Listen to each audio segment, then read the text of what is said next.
Bon, mais bonjour ma gang de fidèles, bienvenue à Demande à Sam, épisode 40. On est déjà rendu à épisode 40. J'avais aucune idée honnêtement quand j'allais commencer ça, si j'allais me rendre à 10 épisodes de 200, j'ai aucune idée. En tout cas, là, on est à 40, donc on va faire le 40 aujourd'hui. Aujourd'hui, deux petites questions par rapport, là, si on met en contact les anciens et nouveaux propriétaires, et aussi là, si vous prenez rendez-vous pour venir donner un animal là, au refuge. Donc, on va commencer avec Simon. Première question. Il dit, j'aimerais retrouver un chien que vous avez mis en adoption. Mâle Doberman de 2 ans, quand il est arrivé chez vous. Je m'ennuie de lui. C'est ça, comme j'avais répondu aussi là, à Simon, j'ai répondu en privé. On ne peut pas mettre des nouveaux et des anciens propriétaires en contact. Puis, je vous dirais qu'on le fait au début, puis à chaque fois qu'il faut qu'on mette comme un style de réglementation, mais c'est toujours parce qu'il y a quelque chose qui n'est pas bien netté, malheureusement. C'est ça. Puis là, on a décidé justement de ne plus mettre les anciens et les nouveaux propriétaires en contact. Les raisons sont simples. Je vais vous donner justement un peu des exemples. C'est que là, il y avait quelqu'un qui voulait avoir des nouvelles de son chien. L'autre personne était consentante justement là, à avoir l'ancien propriétaire, comme ça, elle allait pouvoir s'échanger des informations.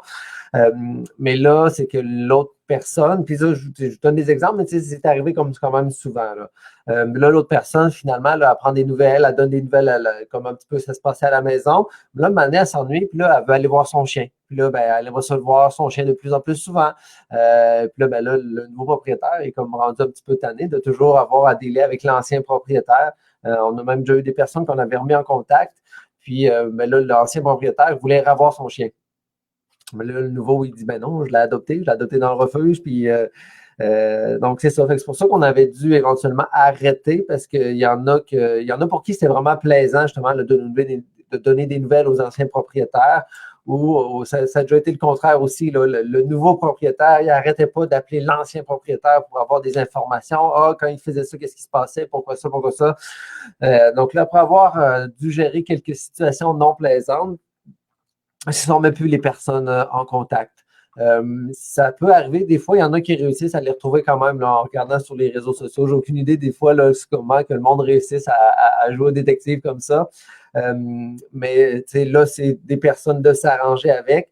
Mais je vous dirais que c'est ça. Là, nous, on a déjà eu c'était toujours avec le consentement là, des deux parties, mais c'est ça. Là, c'est un côté émotif quand on se débarrasse de notre animal. Donc, c'est pour ça que c'est déjà arrivé quelques petites choses et maintenant, on a décidé de ne plus les mettre. Des fois, par contre, ce qu'on peut faire, c'est qu'on prend des nouvelles puis on donne des nouvelles à l'autre personne. Quand je dis on le fait plus, c'est pas genre couler dans le béton parce que des fois, il y a certaines situations qui font que, oh, ben là, pour le bien de l'animal, ça va être mieux que les nouveaux, les anciens propriétaires se mettent en, en communication, mais on avertit bien les personnes que c'est à leurs risques et périls parce qu'on n'est pas responsable de l'abus de certaines personnes face à leurs nouveaux ou anciens chiens. L'autre question, c'est une question de Suzanne. Elle me dit bonjour, est-ce que l'on doit prendre rendez-vous pour aller vous donner un animal? Merci. Je voudrais, il ne faut pas nécessairement prendre rendez-vous, mais il y a des procédures à suivre quand vous voulez venir nous porter un animal.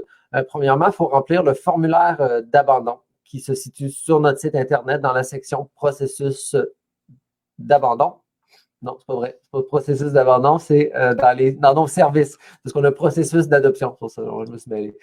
Dans nos services, abandon de votre animal. Dans la section abandon de votre animal, tout est vraiment bien décrit. Donc là, il faut aller voir. Le formulaire d'abandon est rempli là.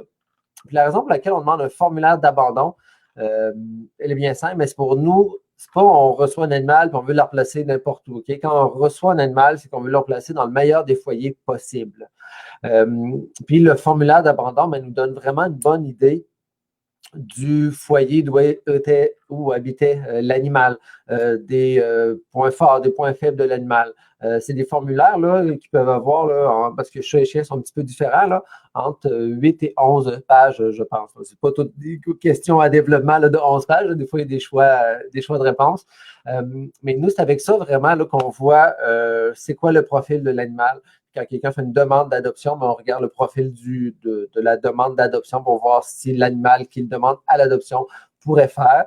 C'est pour ça que ce qui est vraiment important quand on remplit une demande d'abandon, c'est d'inscrire la vérité. Parce que s'il y en a qui disent ah, je vais lui donner des chances, donc j'écriverai pas, mettons, qu'il miaule la nuit ou j'écriverai pas qu'il mange les pattes de chaise de la cuisine, ben, dites-vous que l'animal risque de le reproduire quand même dans son nouveau foyer. Donc, puis si la personne qui l'adopte, elle l'adopte en toute connaissance de cause, que comme de quoi, OK, il mange des pattes de chaise, ben je l'adopte enfant. Puis je sais qu'il mange des pattes de chaise, donc je vais travailler là-dessus parce que c'est quelque chose que je vais être prêt à travailler, prêt à m'investir. Versus quelqu'un qui l'adopte parce que, ah ben oui, il a l'air quand même pas si pire. Là, il se rend compte qu'il mange des pattes de chaise, il fait ci, il fait ça. Puis là, c'est trop pour les capacités de la personne. Puis nous, l'avoir su aussi, on se serait rendu compte que oh, cette personne-là n'a peut-être pas assez de qualifications pour s'occuper d'un animal avec tel problème, donc on ne le fera pas adopter dans ce foyer-là. C'est pour ça que c'est vraiment, vraiment, vraiment important de marquer la vérité sur les formulaires d'abandon. Même si ça fait que l'animal a l'air de la pire terreur sur Terre, ben c'est parce que les personnes qui vont l'adopter en sachant que c'est la pire terreur sur Terre et qu'ils vont s'arracher les cheveux de sa tête, mais qui vont l'aimer de tout leur cœur. C'est pour ça que c'est vraiment important de toujours remplir vraiment comme du monde le formulaire d'abandon. Puis suite à la réception du formulaire d'abandon, là, on va vous dire finalement quand vous pouvez venir porter votre animal au refuge. Parce que là, à cause de ce qui se passe là, depuis les derniers mois, là, je vous dirais que les procédures changent un peu là, à chaque semaine. On y va là, avec les cas. C'est sûr que là, la plupart de nos animaux, on les met en famille d'accueil. Donc, souvent, on va prendre l'animal qu'on a déjà une famille d'accueil, ou si des fois c'est en début de semaine, ben, si on va le prendre, on va le garder dans le locaux en attendant qu'on se trouve une famille d'accueil. C'est pour ça que chaque individu, ça varie, mais on ne peut pas arriver au refuge comme ça avec notre animal, ce qu'on faisait avant, parce qu'avant, oui, c'est quelque chose qu'on faisait, mais maintenant, à cause de toutes nos nouvelles procédures pour assurer de s'assurer de trouver la meilleure des foyers pour l'animal, il faut vraiment entrer en contact avec nous, remplir le formulaire d'abandon. Nous, on va vous dire, OK, vous allez pouvoir venir le porter telle journée, on ne donne pas un rendez-vous précis, mais OK, venez, mettons, telle journée dans l'avant-midi, on va être prêt à le recevoir. C'est pour ça que c'est ça. Donc, c'est notre manière là, quand quelqu'un vient donner un animal. Comme je disais, dans le passé, avant, oui, quelqu'un pouvait arriver, j'ai mon animal à donner, parfait, on faisait remplir une petite feuille. Mais pas en 12 ans, les procédures ont changé vraiment beaucoup. Puis tout ça, c'est toujours pour essayer de donner une meilleure expérience, autant client, adoptant, abandonnant. Je ne sais pas si ça se dit ce mot-là, mais en tout cas, je viens de l'inventer, abandonnant.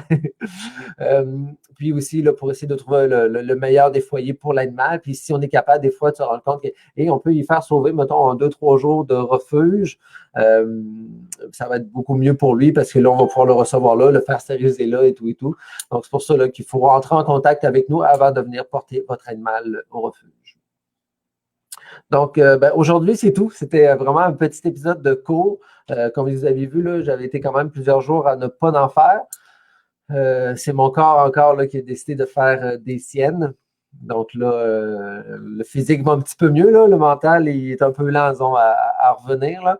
Parce que quand j'ai des grosses périodes de douleur comme ça, je trouve ça dur. Un coup que le physique est moins pire, là, on dirait que le mental, il y a un petit peu plus de misère là, avec le retour à la normale. Donc, c'est pour ça qu'aujourd'hui, c'est un petit épisode de toute court. Demain, on va espérer que je sois plus en forme, mais que je sois plus éloquent, on pourrait dire comme ça. Je ne sais même pas si c'est un mot encore envoyé, je suis vraiment fatigué.